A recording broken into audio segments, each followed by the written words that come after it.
수험생 여러분 수고하셨습니다. 제2의 전국 모의고사는 실제 시험 수준의 난이도에 맞춰서 출제했습니다. 그리고 명확하게 출제했고 애매모호한 문제는 출제하지 않았습니다. 그래서 여러분들이 문제 풀 때 비교적 수월하게 풀었을 거라고 생각합니다. 제2회 모의고사 중에서도 지금 여러분이 저와 함께 문제풀이하는 과정은 공인중개사 법령 및 중개실무라는 과목인데요. 그러면은 1번부터 문제를 풀도록 하겠습니다. 1번 공인중개사법의 목적에 해당하는 것은 이렇게 문제 나왔습니다.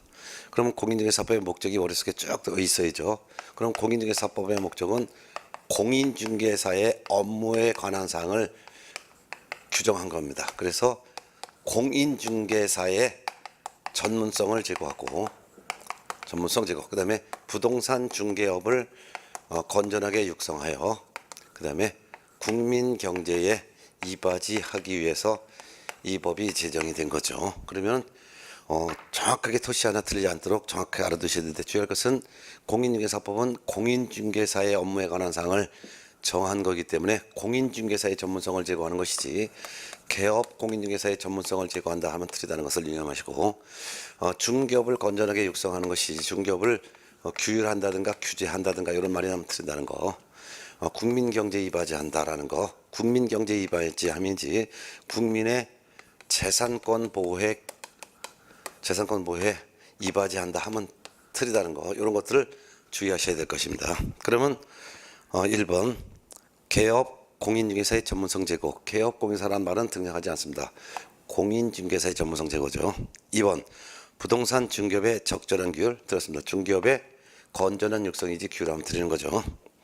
3번 중개업의 적절한 규율, 중개업이라는 말도 등장하지 않고 규율이라는 말도 없습니다. 4번 부동산 중개업을 건전하게 육성, 부동산 중개업을 건전하게 육성한다. 정답은 4번이죠. 5번 개업 공인중개사의 공신력이 최고, 공인중개사법에는 개업 공인중개사라는 말 자체가 등장하지 않습니다. 정답은 4번이죠. 자, 그 다음에 2번 문제는 이제 공인중개사법에 나오는 용어에 관련된 설명인데요. 자, 옳은 것을 모두 골라봅니다. 기억번부터 봅니다. 개업 공인중개사란 공인중개사법에 의하여 중개사무소 개설 등록한 자 맞죠? 니은번 소속 공인중개사에는 개업 공인중개사인 법인의 사원 또는 임원으로서 중개업무를 수행하는 공인중개사인 자가 포함된다 맞죠? 소속 공인중개사의 범주에는 개업 공인중개사에 소속된 공인중개사는 모두 소속 공인중개사에 해당합니다. 따라서 공인중개사로서 법인인 개업 공인중개사에 소속된 자건 또는 공인중개사로서 공인중개사인 개업 공인중개사에 소속된 자건 또는 공인중개사로서 법 부칙 6조 2항에 규정된 개업 공인중개사에 소속된 자건 전부 소속 공인중개사에 포함되며 이들의 업무를 즉 개업 공인사들의 업무를 수행을 하건 또는 개업 공인중개사의 중개업무를 보조하건 공인중개사로서 개업 공인중개사에 소속된 자는 전부 소속 공인중개사에 포함됩니다. 따라서 소속 공인중개사에는 그 말은 소속 공인중개사의 범주에는 그 말인데 개업 공인중개사인 법인의 사원 임원으로서 중개업무를 수행하는 공인중개사인 자가 포함되죠. 맞죠? 디귿번 공인중개사로서 개업 공인중개사에 고용되어 그의 중개업무를 보조하는 자도 역시 소속 공인중개사가 되겠죠. 맞고. 레얼번 우연한 기회에 단 한 번 임대차 계약의 중개를 하고 보수를 받은 사실만으로는 중개를 업으로 한 것이라고 볼 수가 없습니다. 맞죠? 계속성 반복성이 없기 때문입니다. 답은 1번이 되겠죠. 3번 문제는 이제 중개 대상물에 해당되는 문제인데 2번의 용어의 정의에도 한 문제가 나오고 이 중개 대상물의 내용도 해마다 한 문제가 출제됩니다. 그래서 2번, 3번 문제는 금년도 똑같이 문제가 나올 거예요. 3번 중개 대상물이 될 수 있는 것은 모두 몇 개인가? 기억번 주택이 철거될 경우 일정한 요건 안에서 택지개발지구 내 이주자 택지를 공급받을 수 있는 지위인 대토권은 중개 대상물이 될 수 없죠. 특정되지 않았기 때문입니다. 어떤 토지를 대신받을지는 정해져 있지 않기 때문에 대토권은 중개 대상물이 안 된다라는 거. 자, 그 다음에 두 번째 니은번 분양계약이 체결되어 동호수가 특정된 장차 건축될 아파트, 이게 바로 아파트 분양권이죠. 분양권은 중개 대상물 됩니다. 그 다음에 디귿번 특정 동호수에 대해서 피분양자가 선정되거나 분양계약이 체결되지는 아니했다 하더라도 대상 아파트 전체 건축이 완료된 조합 입주권, 요거는 중개대상물 됩니다. 입주권 중에서는 중개대상물이 되는 입주권도 있고 되지 않는 입주권이 있는데, 중개대상물이 되지 않는 입주권은 추첨길에 추첨에 참가하여 당첨이 된다면 분양 예정자로 선정될 수 있는 지를 가리키는 데 불과한 입주권은 중개대상물이 될 수 없습니다. 그렇지만 특정 동호수에 대해서 피분양자가 선정된 것도 아니고 분양계약이 체결되지는 않았다 하더라도 대상 아파트 전체에 대한 건축이 완료된 조합 입주권은 바로 입주할 수가 있고, 동호수가 바로 정해지기 때문에 바로 입주하자마자 동호수가 정해지고 또한 재산적 가치도 있기 때문에 중개대상물이 됩니다. 그래서 디귿번 건축이 완료된 입주권은 분양계약이 체결되지 않았어도 재산적 가치가 있고 바로 입주할 수 있으므로 중개대상물이 된다라는 것이죠. 그 다음에 이제 리얼번 영업용 건물의 비품 등 유형물의 대가, 영업상의 노하우 등 무형의 대가, 이는 상가 권리금이라고 하는데 상가 권리금은 중개대상물이 될 수가 없는 것이죠. 그 다음에 미온범 조립식의 세차장 구조물, 이건 볼트 조립 방식의 세차장 구조물은 분리 철거가 쉽게 가능하기 때문에 토지의 정착물로 볼 수도 없고 중개대상물로 볼 수도 없습니다. 결국 중개대상물이 될 수 있는 것은 니은번과 디귿번 두 개가 되겠습니다. 답은 2번이고요. 4번 문제 봅니다. 공인중개사 정책심의위원회에 관한 설명이다. 옳은 것은 1번 공인중개사 자격시험 시행에 관한 업무를 위탁받는 기관의 장이 추천하는 사람은 위원으로 위촉될 수 없다. 위촉될 수 있습니다. 공인중개사 정책심의위원회의 구성은 위원장 1명을 포함하여 7명 이상 11명 이내의 위원으로 구성되죠. 그 중에서 위원장은 국토교통부 제1차관이 되고 위원은 국토교통부 장관이 임명하거나 위촉하는데요. 공인중개사 정책심의위원회 위원이 될 수 있는 사람은 대학교에서 부교수직에 있는 사람 또는 고위 공무원직에 있는 사람, 그 밖에도 변호사직에 있는 사람, 학식과 경험이 풍부한 자, 그 밖에도 시험 업무를 위탁받은 기관장이 추천한 사람 또는 협회에서 추천한 사람, 시민단체에서 추천한 사람도 될 수 있고, 그 밖에도 한국소비자원의 임직원도 여지 공인중개사 정책심의위원회 위원으로 임명 위촉될 수 있습니다. 따라서 공인중개사 자격시험 시행에 관한 업무를 위탁받은 기관의 장이 추천한 사람도 심의위원회 위원으로 위촉될 수가 있습니다. 2번 위원장은 긴급하게 개최하여야 하거나 부득이한 사유가 있는 경우에는 회의 개최 7일 전까지 회의 소집을 통보할 수 있다. 들었습니다. 심의위원회 회의 소집은 위원장이 하는데 위원장은 원칙적으로 회의 개최 7일 전까지 회의 개최 소집 통보를 해야 됩니다. 다만 긴급하게 개최해야 되거나 부득이한 사유가 있는 경우에는 회의 개최 전날까지 소집 통보할 수도 있습니다. 3번 안건의 당사자는 심의에 필요하다고 인정하는 경우 관계 전문가를 출석하게 하여 의견을 듣거나 의견 제출을 요청할 수 있다. 들었습니다. 안건의 당사자가 관계 전문가를 출석하게 하여 의견을 듣거나 의견 제출을 요청할 수 있는 것이 아니라 바로 위원장이 할 수 있는 것이죠. 위원장이 관계 전문가를 출석하게 하여 의견을 듣거나 의견 제출을 요청할 수도 있는 것이죠. 단지 안건의 당사자는 위원 중에서 공정하게 심의를 기대하기 어려운 의원에 대해서 기피 신청을 할 수가 있을 뿐입니다. 4번 심의위원회의 심의한 사항은 모두 심의위원회에서 심의한 모든 사항에 대해서 시도의사는 이에 따라야 한다. 아닙니다. 공인중개사 정책심의에서 심의하는 사항은 4가지가 있죠. 자격시험 등 자격취득에 관한 사항을 심의하고, 중개보수 변경에 관해서 심의하고, 그 다음에 중개업 육성에 관해서도 심의하고, 손해배상 책임의 보장에 관해서 심의하는데, 그 중에서 심의원에서 심의한 사항 중에서 요거 하나, 즉 공인중개사 시험 등 자격취득에 관련된 사항은 이거 시도의사가 따라야 되고, 요 나머지 중개보수 변경에 관한 사항, 중개업 육성에 관한 사항, 손해배상 책임의 보장에 관한 사항은 심의한 사항이라 하더라도 시도지사가 이에 따를 의무는 없습니다. 자격시험 등 자격취득에 관련된 사항, 요거 하나만 심의 사항을 시도지사가 따라야 될 의무가 있을 뿐입니다. 요거 하나만. 그 다음에 5번 심의위원회의 운영 등에 관하여 필요한 사항은 심의위원회 의결을 거쳐 위원장이 정합니다. 옳은 질문이죠. 정답은 5번이 되겠습니다. 자, 그 다음에 5번 문제 보겠습니다. 5번 공인중개사 시험에 관한 설명 중에서 옳은 것은 1번 시도지사가 직접 시험 문제를 출제하거나 시험을 시행하고자 하는 때는 심의위원회 의결이 있어야 한다. 아닙니다. 시도지사가 직접 시험을 시행할 때 사전에 심의위원회 의결을 거치지 않습니다. 그렇지만 국토교통부 장관이 직접 시험 문제를 출제하거나 시험을 시행하고자 할 때는 사전에 심의위원회 의결이 있어야 합니다. 2번 징역형의 집행유예를 받고 그 유예기간 중에 있는 자는 공인중개사가 될 수 없다. 공인중개사 될 수 있습니다. 공인중개사가 될 수 없는 사람은 두 사람입니다. 첫 번째는 공인중개사 자격 취소 처분을 받고 3년이 경과되지 아니한 자. 두 번째는 시험에서 무효 처분을 받고 그 무효 처분이 있은 날부터 5년이 경과되지 아니한 자만 공인중개사가 될 수 없고 그 외에는 누구든지 다 공인중개사가 될 수 있습니다. 따라서 징역형에 대한 집행유예를 받고 그 집행유예 기간 중에 있는 자, 이 사람도 공인중개사가 될 수 있습니다. 다만 그 집행유예 기간 중에 중개업의 종사는 할 수가 없습니다. 3번 무자격자가 거래를 성사시켜 작성한 계약서에 개공이 자신의 인감을 날인하는 경우 이는 공인중개사 자격증의 대여행위에 해당합니다. 맞죠? 정답은 3번. 그래서 5번의 답은 3번이 되겠습니다. 4번 공인중개사가 무자격자로 하여금 그 공인중개사 명의로 개설 등록을 마친 사무소의 경영에 관여하거나 자금을 투자하고 그로 인한 이익을 분배받도록 하는 것만으로도 자격증 대여를 한 것이라고 할 수 있다? 없습니다. 단지 자금 투자하고 이익을 분배받는 정도에만 불과했다면 이는 자격증을 대여한 것으로 볼 수가 없습니다.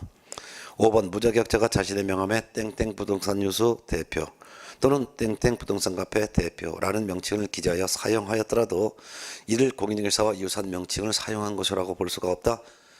볼 수 있습니다. 정답은 3번이죠. 자, 그 다음에 6번 문제 봅니다. 6번 중개사무소 개설 등록에 관한 설명으로 옳은 것은 1번 등록 신청을 받은 등록관청은 공인중개사 자격증을 발급한 시도지사에게 개설 등록을 하려는 자야 법인의 경우엔 대표자를 포함한 공인중개사인 임원사원을 말하는데요. 이들의 공인중개사 자격 확인을 요청해야 된다. 맞습니다. 등록 신청할 때 공인중개사 자격증 4번이고 원본이고 제출하지 않습니다. 그렇기 때문에 등록 신청을 받은 등록관청이 직접 등록 신청하는 자의 자격 확인을 요청을 해야 될 것입니다. 맞습니다.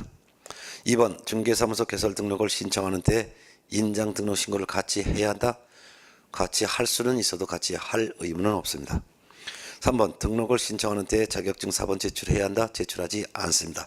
그렇기 때문에 1번 지문처럼 등록 신청을 받은 등록관청이 직접 등록 신청하는 공인중개사의 자격 확인을 시도에게 요청을 해야 하는 것이죠. 4번 등록 신청서에 표시된 개공의 종별은 법인 공인중개사 부칙6조 2항에 규정된 개업 공인중개사이다. 아니죠. 지금 현재 등록 신청은 법인과 공인중개사만 등록 신청할 수 있습니다. 따라서 등록 신청서에 표시된 개공의 종별은 법인인 개업공인중개사로 또는 공인중개사인 개업공인중개사로 등록해 주세요라고 법개공 공개공으로만 표시되어 있습니다. 부개공으로는 표시되어 있지 않습니다. 5번 등록 신청을 받은 등록관청은 업무보증 설정 여부를 확인하여 개공의 종별에 따라 구분하여 등록을 행하고 7일 이내 등록 사실을 서면으로 신청인에게 통지해야 된다. 들었습니다. 등록 신청을 받은 등록관청은 업무보증 설정 여부를 확인하지 않습니다. 업무보증 설정은 등록 신청할 때 할 수도 없습니다. 따라서 업무보증 설정은 중개사무소 개설 등록이 된 후 업무 개시 전에 해야 되는데요. 그러면 등록 신청을 받은 등록관청은 보증 설정 여부를 확인하는 것이 아니라 공인중개사 자격이 있는지 확인해보고 교육을 받았는지 확인해보고 또한 등록 기준을 갖췄는지 확인하는 것입니다. 보증 설정 여부를 확인하지는 않습니다. 그렇지만 뒷집은 맞습니다. 따라서 맞게 하려면 등록 신청을 받은 등록관청은 자격 확인을 요청하고 또한 교육 실시했는지 교육을 이수했는지 여부를 확인하고 등록 기준 여부를 확인하여 이렇게 해야 되겠죠. 그래서 결국은 등록 기준 여부를 확인하여 라고 해야 되겠죠. 뒷집은 맞습니다. 개공의 종별에 따라 구분하여 등록행하고 7일 이내 등록 사실을 서면으로 통지해 주는 건 맞습니다. 그렇지만 등록 신청을 받은 등록과정이 확인하는 것은 보증 설정 여부를 확인하는 것이 아니라 등록 기준을 갖췄는지를 확인하는 것입니다. 정답은 6번의 1번이었죠. 자, 그 다음에 7번 문제로 넘어가겠습니다. 중개사무소 개설 등록의 결격사에 해당하지 않는 자를 찾습니다. 7번. 자, 1번 파산 선고를 받고 복권되지 아니한 자는 복권될 때까지는 결격사에 해당하죠. 복권되지 않았으니까 결격사에 해당합니다. 2번 형의 선고유를 받고 그 3년이 경과되지 아니한 자.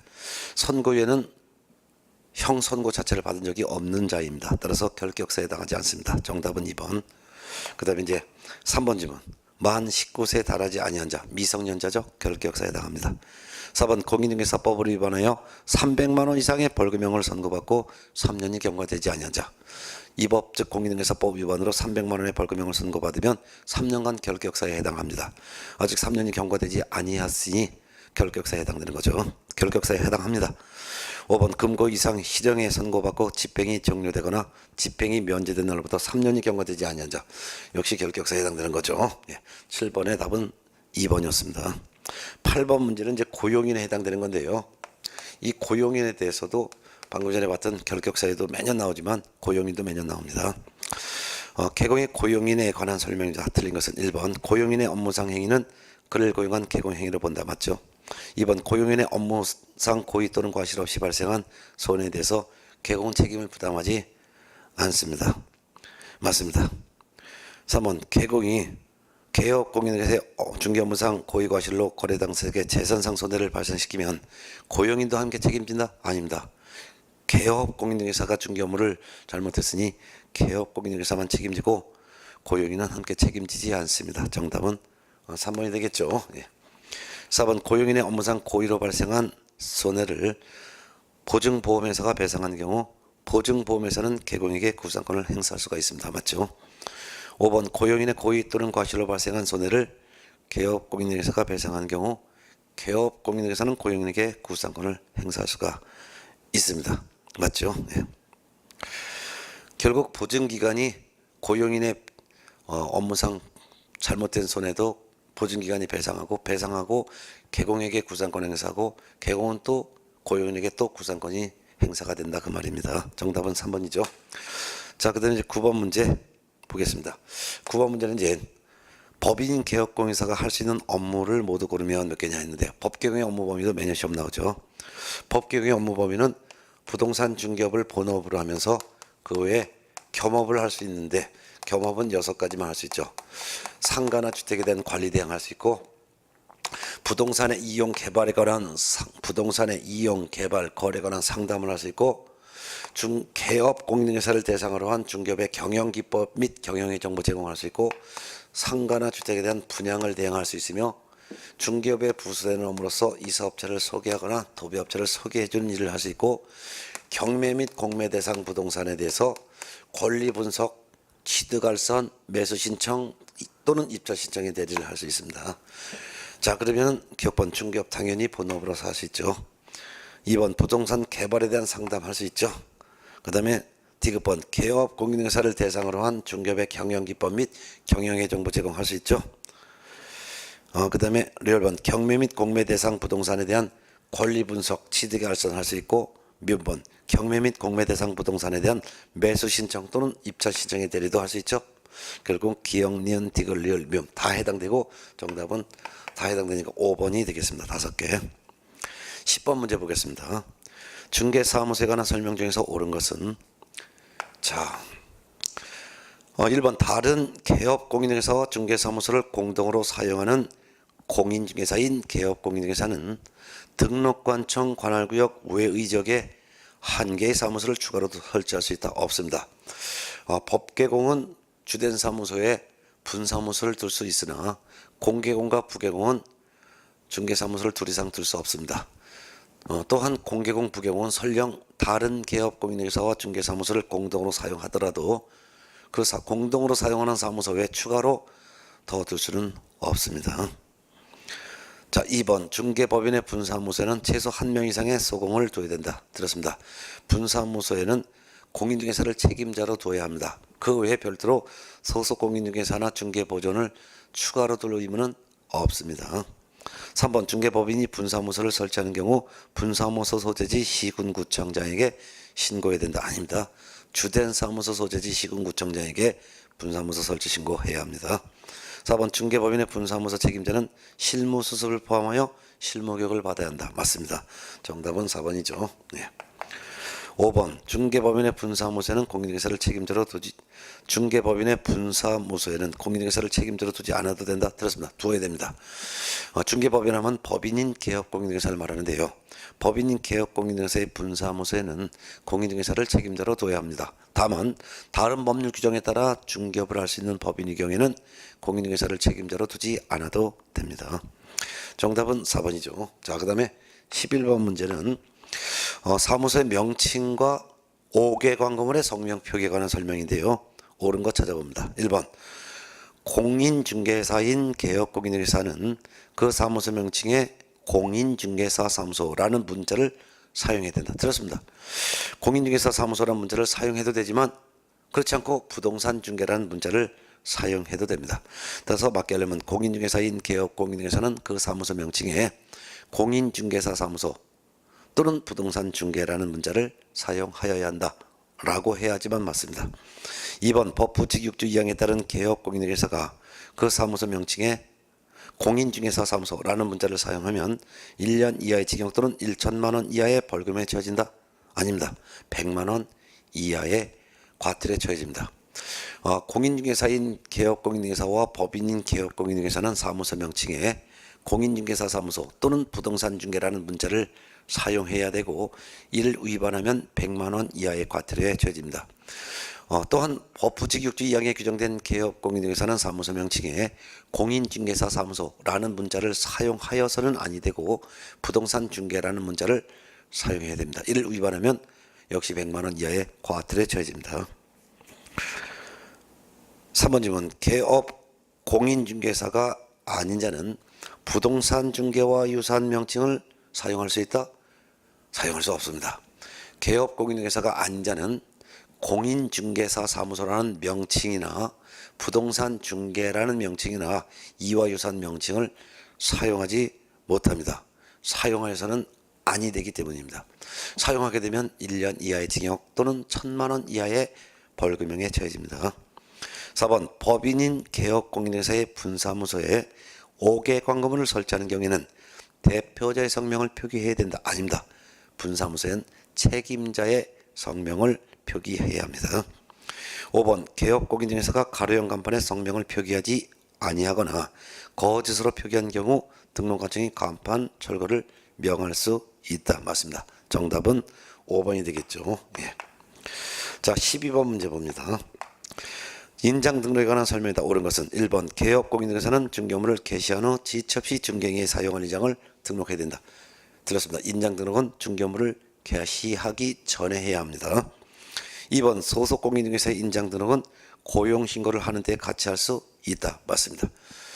인장 등록은 개공이건 소공이건 업무 개시 전에 해야 합니다. 다만 개공은 등록 신청하는 데 같이 할 수 있고 소공은 고용신고를 하는 데 같이 할 수 있습니다.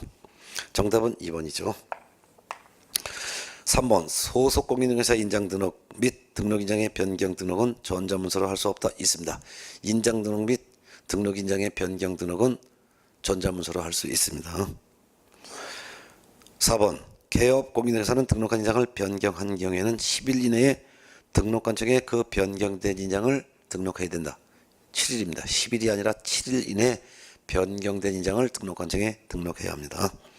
5번 개업공인중개사가 작성한 거래계약서에 등록하지 아니한 인장을 사용한 경우 그 서면의 효력은 발생하지 않는다. 들었습니다. 서면의 효력 발생합니다.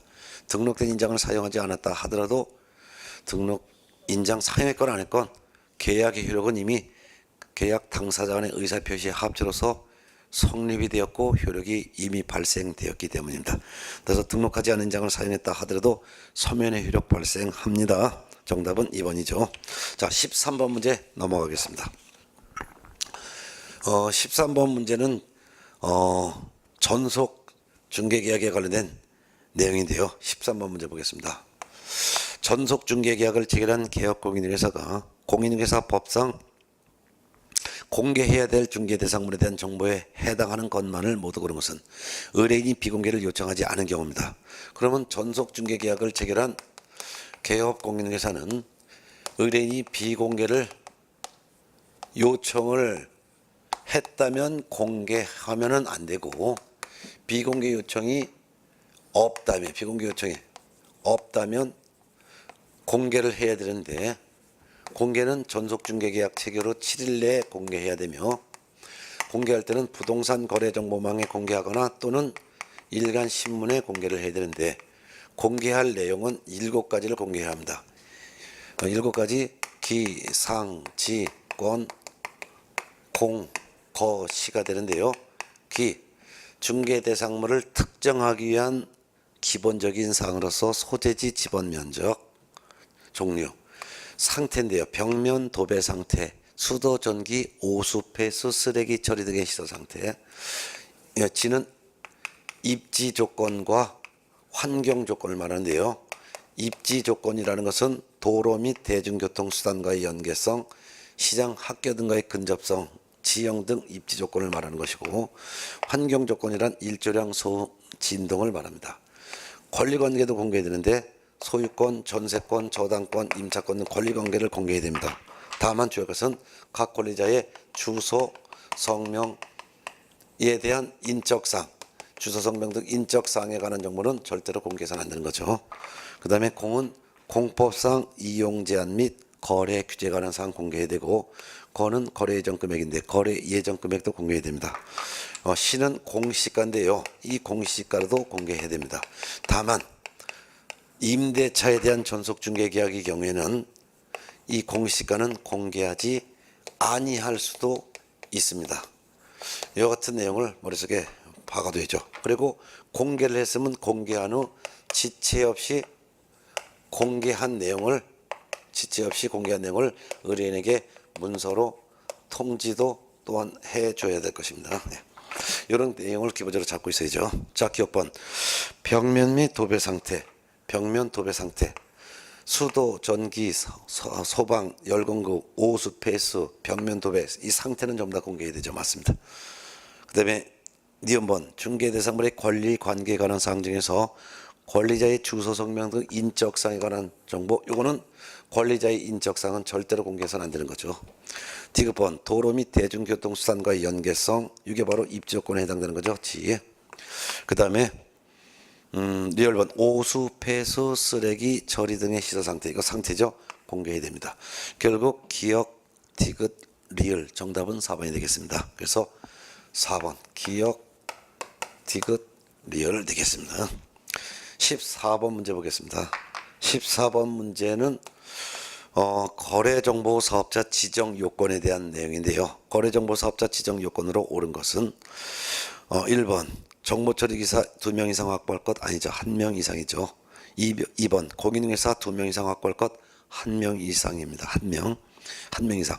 3번 거래정보망 가입 이용 신청한 개업 공인중개사업자가 전국적으로 500명 이상일 것. 맞습니다. 정답은 3번이 되겠죠. 4번 부동산 거래정보망 이용자가, 부동산 거래정보망 이용자라는 것은 개업공인중개사를 말하는데, 개업공인중개사가 국토교통부 장관이 정하는 용량 및 성능의 컴퓨터 설비를 확보할 것, 아닙니다. 이건 지정 신청자가 국토교통부 장관이 정하는 용량과 성능의 컴퓨터 설비를 확보해야 되는 것이죠. 5번 전기통신사업법에 의한 부가통신사업자로 신고가 된 법인일 것 들었습니다. 법인으로 제한 좀 드립니다. 법인이어도 되고 개인이어도 됩니다. 전기통신사업법에 의한 부가통신사업자로 신고된 자일 것이라고 해야 되겠죠. 그래서 결국 정답은 3번입니다. 그러면 부동산 거래정보사업자로 지정을 받으려면 지정 기준, 즉 지정 요건을 갖춰야 되는데, 이 지정 요건 5가지를 기억하셔야 합니다. 일단 전제 조건이 전기통신사업법에 따라 부가통신사업자로 신고된 자이어야 할 것. 부가통신사업자로 신고된 자라면은 개인도 가능하지만 법인도 가능합니다. 그래서 법인일 것 이렇게 제한만 드립니다. 개인, 법인 다 가능하죠. 그럼 부가통신사업 신고된 자가 추가로 요건을 4가지를 더 갖춰야 됩니다. 그래서 2, 3, 4, 5. 요 2가지는 직원을 확보하는데, 이 직원이라는 것은 정보처리 기사, 그 다음에 공인중개사를 각각 1명 이상을 확보해야 될 것입니다. 자, 그 다음에 500명 이상의 개공으로부터 가입 이용 신청을 받아야 되는데, 이때 500명 안에는 둘 이상의 특별시, 광역시, 도에서 각각 30명 이상의 개공으로부터 각각 이용 신청을 받아야 될 것입니다. 그 다음에 이 지정 신청자가, 이 지정을 신청하는 자가 이러한 요건을 갖춘 건데 컴퓨터 설비를 확보해야 되는 것이죠. 컴퓨터 설비. 자, 이와 같은 5가지 기준을 지정 신청자가 확보해야지만 지정을 신청할 수 있는 것입니다. 자, 그 다음에 이제 15번 문제를 넘어가겠습니다. 15번 문제. 공인중개사법령상 전속 개업 공인중개사에 공개해야 될 정보와 개업 공인중개사의 중개 대상을 확인 설명해야 하는 사항에 공통적으로 적용되는 것을 냈습니다. 자, 그러면은 전속 개공이 공개해야 될 내용과 확인 설명, 개공이 공개해야 할 내용과 매수 임차인에게 설명할 내용은 6가지는 겹칩니다. 요 기상지권 공고까지는 설명사항, 공개사항 공통적으로 적용됩니다. 그래서 설명할 때도 중개대상물의 기본적인 소재지 면적 설명해야 되고, 벽면 상태, 도배 상태, 수도, 전기, 가스, 오폐수, 시설 상태 설명해야 되고, 입지와 환경 조건도 설명해야 되고, 소유권, 전세권 등 권리관계도 설명해야 됩니다. 이때 설명할 때는 각 권리자의 주소, 성명 등 인적사항도 설명할 사항에 해당합니다. 그 이유가 설명할 때는 등기사항 증명서를 제시하면서 설명하기 때문에 등기사항 증명서에 소유자의 성명, 주소가 나오기 때문이죠. 그래서 공개할 때는 권리자의 인적사항을 공개하면 안 되지만 설명할 때는 권리자의 인적사항도 설명할 사항에 해당한다는 거 같이 알아두셔야 됩니다. 그 다음에 공법상 이용 제한 및 거래 규제에 관한 사항, 이때 설명할 때는 토지 이용 계획까지도 추가로 설명해야 됩니다. 그 다음에 거래 예정 금액도 설명해야죠. 그러면 기상지권 공고까지는 공개해야 될 정보도 해당되고 설명해야 될 사항에도 해당됩니다. 근데 설명할 때는 그거 외에 중개 보수 및 실비의 금액과 그 산출 내역도 설명해야 되고, 그 다음에 조세도 설명해야 된다. 이때 조세는 중개대상물에 대한 권리를 취득함에 따라 부담해야 될 조세의 종류와 세율까지도 설명해줘. 자, 그러면은 공시지가는 공개할 정보에는 해당돼도 설명할 사항에 해당되지 않는다. 중개 보수 및 실비의 금액과 산출액과 취득함에 따라 부담할 조세의 종류 및 세율은 설명할 사항에는 해당해도 공개할 내용은 아니다. 이런 구분해서 정리를 해 두셔야 합니다. 자, 그러면은 15번에서 1번 소유권, 저당권 등 권리관계에 관한 사항, 소유권, 전세권, 저당권 등 권리관계에 관한 사항은 공개해야 될 정보에도 해당되고 설명할 사항에도 해당됩니다. 정답은 1번입니다. 2번 각 권리자의 주소, 성명 등 인적사항에 관한 사항, 이거는 공개하면 안 되고 설명할 사항에는 해당합니다. 그 다음에 3번 공시지가, 공시지가는 공개해야 될 정보에는 해당하지만 설명할 사항은 해당하지 않습니다. 4번 권리를 취득함에 따라 부담해야 될 조세의 종류 및 세율은 설명할 사항에는 해당하지만 공개할 정보는 아닙니다. 그 다음에 5번 중개 보수 및 실비의 금액 및 산출 내역, 요거 설명할 사항은 해당하지만 공개할 정보는 아니죠. 정답은 아까 2번, 바로 이제 2번 나왔습니다. 15번의 답은 2번 되겠습니다. 15번의 답은 1번, 2번이 아니라 1번입니다. 1번. 예. 자, 그 다음에 16번 문제 보도록 하겠습니다. 16번 문제. 공인중개사법령상 토지 매매의 경우 중개대상물 확인 설명서 서식에 기본 확인사항에 해당하지 않는 것은, 이런 문제가 나왔는데요. 이거 토지 중개대상물 확인 설명서에 총 9가지를 기재하는데 이 9가지를 어떤 내용을 기록하는지 이걸 머릿속에 암기하고 있어야 됩니다.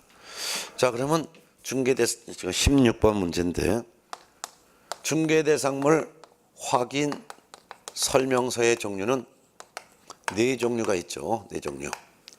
4종류가 바로 주거용 건축물 확인 설명서, 비주거용 건축물 확인 설명서, 토지 확인 설명서, 임목 광업재단 공장재단 확인 설명서, 이렇게 4가지가 있습니다. 이렇게 4종류 확인 설명서가 있다는 것을 머릿속에 쓱 정리해두고, 그리고 이 4종류 확인 설명서가 기재할 때 주거용은 13가지, 비주거용은 11가지, 토지는 9가지, 임목, 공장재단, 광업재단은 8가지를 기재하는데 이 기재하는 사항을 전부 세서로 구분해서 기록하죠. 개공의 기본 확인 사항으로 기록하는 내용도 있고 개공의 세부 확인 사항으로 기록하는 것도 있고 그 다음에 중개 보수 등에 관한 사항으로 기록하는 것도 있고 해서 세 파트로 이렇게 구분해서 기록합니다. 세 가지로. 그 중에서 주거용 건축물 확인 설명서에 총 이거를 기준으로 삼으셔야 돼요. 그래서 총 13가지 주거용 건축물 확인 설명서에 세부 확인 사항은 4가지죠. 실, 내, 벽, 환. 즉 실제 권리관계 또는 공시되지 아니한 물건의 권리에 관한 사항. 내외부 시설물 상태, 벽, 벽면 도배 상태, 환경 조건. 이 보수 등에서는 중개 보수 및 실비의 금액과 그 산출 내역이고요. 그럼 나머지는 전부 다가 기본 확인사항인데요. 기본 확인사항에 8가지를 기록하죠. 그럼 요거 세부 확인사항 4가지, 보수 실비에서 하나 해서 나머지 8가지가 전부 다 주거용 건축물 확인 설명서에 기본 확인사항에 기록하는데 기본 확인사항은 조사가 쉽죠. 그래서 일단 대상 물건의 표시, 그다음에 권리관계, 토지 이용 공법상 이용 제한 및 거래 규제 관한 사항, 그다음에 입지 조건, 관리에 관한 사항, 비선호 시설, 거래 이전 금액, 그다음에 취득함에 따라 부담할 조세의 종류와 세율 요거를 기록합니다. 근데 비주거용 건축물 확인 설명서는 11가지를 기록하는데 비주거용 건축물 하면 공장을 연상하라 그랬죠. 공장은 주거용 건축물에 비해서 2가지가 빠지는데 바로 기본 확인 사항 중에서는 요 비선호 시설 요거를 기록하지 않죠. 왜냐면 공장 자체가 비선호 시설이니까. 그다음에 비주거용 건축물 확인 설명서는 요거 환경 조건 요거를 기록하지 않죠. 왜? 공장 자체가 일조량이 중요하지 않고 소음이 본래 있으니까. 그래서 환경 조건은 일조량, 소음, 진동에 관련 내용인데 이런 것을 기록하지는 않죠. 그래서 공장 자체가 비선호 시설이고 공장 자체가 시끄러운 환경이기 때문에 기록하지 않습니다. 토지 확인 설명서에는 9가지를 기록하는데 토지 하면은 임야라든가 농지를 연상하라 그랬죠. 그럼 주거용에 비해서 4가지가 빠집니다. 그러면 이것도 토지 확인 설명서도 기본 확인사항에 기록하는 것 중에서 토지 확인 설명서 기록하지 않은 것은 바로 관리에 관한 사항, 요거를 기록하지 않죠. 왜냐면 관리에 관한 사항은 토지 확인 설명서 기록하지 않는 이유가 임야 농지에 경비실이 있을 리가 없기 때문이죠. 그 다음에 내벽환 요거 3가지도 기록하지 않습니다. 왜? 토지에 내외부 시설물이 있을 리가 없죠. 벽면 도배가 있을 리가 없죠. 층간 소음 이런 게 있을 리가 없으니까 요 3가지를 토지 확인 설명서 기록하지 않습니다. 그리고 토지 확인 설명서 기록하는 것은 요거 실제 권리 관계 또는 공시되지 아니한 물건에 관한 권리 요거 하나만 기록한다 이거죠. 그리고 기본 확인사항에서는 대상 물건의 표시, 권리 관계, 공법상 이용 제한 거래 규제, 입지 조건, 그다음에 비선호 시설, 거래 이전 금액, 취득 관련 요소 이런 것만 기록한다 이거죠. 그리고 보수 실비 이거 기록하는 것이고 이 정도는 기억을 해두셔야 됩니다. 이게 기본적 최소한도 머릿속에 암기 있어야 돼요. 자 그러면 토지 확인 설명서의 개공의 기본 확인사항에 해당하지 않는 것, 기본 확인사항에 해당하지 않는 것은 세부 확인 사항을 찾거나 보수에 관한 사항을 찾으라 이거죠. 그러면 토지인 경우니까 세부 확인 사항인 실제 권리관계 또는 공시되지 아니한 물건의 권리에 관한 사항을 찾거나 보수 실비를 찾으라 그 말이죠. 찾다 보니까 정답 4번이죠. 실제 권리관계 또는 공시되지 아니한 물건의 권리사항은 세부 확인사항에 기록하는 거죠. 네.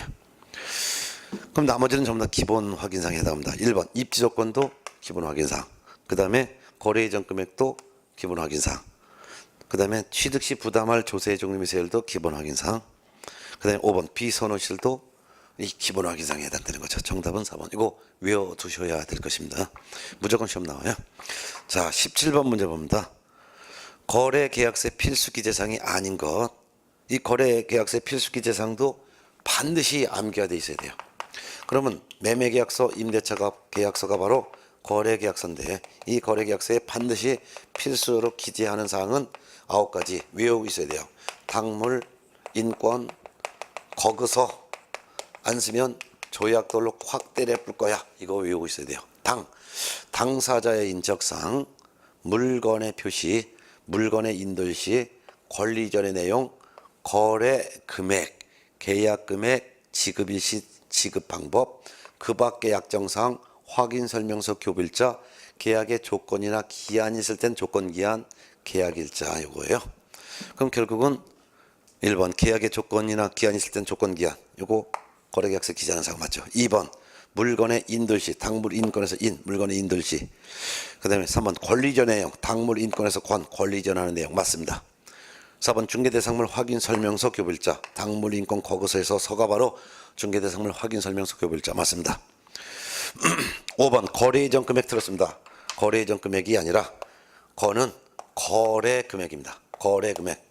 거래 계약서에는 거래 금액을 기록하는 거예요. 거래 금액. 그 다음에 계약 금액, 지급 일시, 지급에 대한 방법, 거래 금액 총액과 각각의 계약금, 중도금, 잔금과 지급 일시, 지급 방법에 대한 상세한 내용을 적는 것입니다. 거래 이전 금액은 확인 설명할 사항이고 확인 설명서에 기재하는 사항이고 거래 계약서에는 거래 금액을 기재해야 합니다. 정답은 17번 5번이 되겠습니다. 자, 18번 문제 봅니다. 개공 등의 금쟁이에 관련된 설명이다. 틀린 것은 1번 법정 범위를 초과하여 보수를 받은 경우 초과 부분은 무효입니다. 맞습니다. 법정 범위까지는 유효고 초과 부분만 무효가 되죠. 옳은 지문. 2번 중개 의뢰인과 법정 보수를 초과하여 금품을 받기로 약정하거나 중개 의뢰인에게 초과 보수를 요구하는 행위는 금쟁이에 해당한다? 해당하지 않습니다. 초과 받아야지만 금쟁이에 해당하는 것이고 초과 받기로 약정만 했거나 초과 보수를 요구하는 데 그쳤다면 초과해서 받은 것이 아니므로 금쟁이에 해당하지 않습니다. 답은 2번입니다. 그래서 18번의 정답은 2번. 3번 건축물의 매매를 업으로 하는 행위. 건축물은 중개대상물이죠. 금쟁이에 해당합니다. 맞습니다. 4번 중개보증이 금쟁이에 해당하는 위반 행위를 하여 처벌을 받는 경우 개업 공인중개사는 관련 벌칙 규정에 의한 벌금형을 거한다. 맞습니다. 양벌 규정에 따라서 개업 공인중개사가 고용한 소속 공인중개사 또는 중개보증원 또는 개업 공인중개사인 법인의 사원 임원이 중개 업무에 관하여 공인중개사법에 규정된 징역 또는 벌금형에 해당되는 위반 행위를 한 때는 그 행위자를 벌하는 것 외에 이들을 고용한 개업 공인중개사에 대해서도 해당 주에 규정된 벌금형을 과한다라고 규정하고 있기 때문이죠. 옳은 질문이 되겠습니다. 5번 금쟁이에 해당하는 위반 행위를 한 경우에는 중개사무소 개설 등록 취소할 수가 있습니다. 맞습니다. 결국 정답은 18번은 2번이 되겠네요. 그럼 19번 문제 볼까요? 손해배상 책임과 업무보증 설정에 관한 설명이다. 틀린 것은 1번 개업 공인중개사의 고의로 거래 당사자가 재산상 손해를 입은 경우에는 보증기관은 그 보증 책임지지 않는다. 틀렸습니다. 보증 책임집니다. 보증기관은 공인중개사법상 개업 공인중개사의 재산적 손해배상 책임을 보장하기 때문에 개업 공인중개사가 직접 중개 업무하면서 고의 또는 과실로 거래 당사자에게 재산상 손해를 발생시킨 것도 보증기관이 배상 책임지고 개업 공인중개사가 고용한 소공 또는 보조원이 중개 업무하면서 고의 또는 과실로 재산상의 손해를 발생시킨 그 손해도 보증기관이 배상 책임지며 또한 개업 공인중개사가 자기의 중개사무소를 다른 사람의 중개인의 장소로 제공하여 거래 당사자에게 재산상 손해를 발생시킨 그 손해도 보증기관이 배상 책임집니다. 배상 책임지고 개업 공인중개사에게 구상권을 행사하게 되죠. 그래서 정답은 1번입니다. 그래서 개업 공인중개사의 고의로 거래 당사자가 재산상 손해를 입은 경우도 보증기관은 그 보증 책임을 진다라고 해야 되겠죠. 2번 개업 공인중개사가 아닌 사람에게는 이 법령에 의한 손해배상 책임이 발생하지 않습니다. 맞습니다. 공인중개사 법령은 개공 등만 적용됩니다. 따라서 개업 공인중개사 등이 아닌 일반인이 중개를 잘못하여 손해 발생시킨 것은 공인중개사법에 따른 손해배상 책임은 발생하지 않고 민법에 따른 손해배상 책임이 발생할 뿐입니다. 3번 부동산 매매계약 체결을 중개하고 계약 체결 후 계약금 및 중도금 지급에도 관여한 개업 공인중개사가 잔금 중 일부를 횡령한 경우 이는 개업 공인중개사가 중개인을 함에 있어서 거래 당사자에게 재산상의 손해를 발생하게 한 경우에 해당하는 것이죠. 맞죠? 4번 개업 공인중개사는 보증보험금, 공제금 또는 공탁금으로 손해배상을 한 때는 15일 이내에 보증보험 또는 공제에 다시 가입하거나 공탁금 중 부족하게 된 금액을 보존해야 합니다. 맞죠? 5번 농업협동조합법에 따라 지역농업협동조합이 부동산 중개업을 하는 데는 업무를 개시하기 전에 1,000만 원 이상의 업무 보증을 설정하고 그 증명서를 가려고 전자문서를 포함하여 증명서를 갖추어 등록관청에 신고해야 합니다. 옳은 질문 됩니다. 19번의 정답은 1번입니다. 자, 20번 문제 하나 풀고 볼까요? 20번. 계약금 등의 예치 명의자에 속하지 않는 것은 해놨습니다. 자, 계약금 등의 예치 명의자 이거 보십시오. 개업 공인중개사는 거래의 안전을 보장하기 위해서 필요하다고 인정하는 때는 거래 당사자에게 그 거래 계약의 이행이 완료될 때까지 매도인 임대인이 받을 계약금을 예치하도록 거래 당사자에게 권고할 수도 있고 중도금을 예치하도록 권고할 수도 있고 잔금을 예치하도록 권고할 수도 있고 계약금, 중도금, 잔금 전체를 예치하도록 권고할 수도 있습니다. 이런 예치 권고를 할 수도 있고 안 할 수 있는데 권고했다 하더라도 거래 당사자가 계약금 등을 예치할 의무는 없지만 예치를 할 수 있는데요. 만일 예치한다면 예치할 때 예치 명의자는 개업 공인중개사 명의로 예치하거나 또는 은행 명의로 또는 공제 사업을 하는 자 명의로 또는 신탁업자 명의로 또는 최신관서 명의로 보험회사 명의로 또는 전문회사 명의로 예치해야 됩니다. 물론 예치하는 그 예치 기관은 제한이 없기 때문에 금융기관에 예치해도 되고 또는 공제 사업을 하는 자에게 예치해도 되고 신탁업자에 예치해도 되고 그 밖에 기타 등등으로서 뭐 법원에 예치해도 되고 또는 최신관서에 예치해도 되고 보험회사에다 예치해도 상관없습니다. 그럼 예치한다면 예치 명의자는 개업공인중개사 또는 은공탁 체험자 외워야 합니다. 개공 명의로 예치하거나 은행, 공제사업을 하는 자, 신탁업자, 최신관서, 보험회사, 전문회사 요것만 가능합니다. 외워두셔야 됩니다. 그래서 1번 보험법에 따른 보험회사 명의로 예치할 수 있다. 맞죠? 그 다음에 두 번째 공제사업을 하는 자, 공제사업을 하는 자가 바로 협회죠. 공제사업을 하는 협회다 예치. 공제사업을 하는 협회 명의로 예치해도 됩니다. 3번 소속공인중개사 명의로 예치할 수는 없습니다. 그래서 소공명의는 예치할 수 없고 법원 명의도 예치할 수가 없다 이거예요. 정답은 3번이죠. 4번 최신관서 예치 명의자 될 수 있고 5번 자본시장과 금융투자업에 따른 신탁업자 명의로 예치할 수도 있습니다. 정답은 3번이 되겠죠.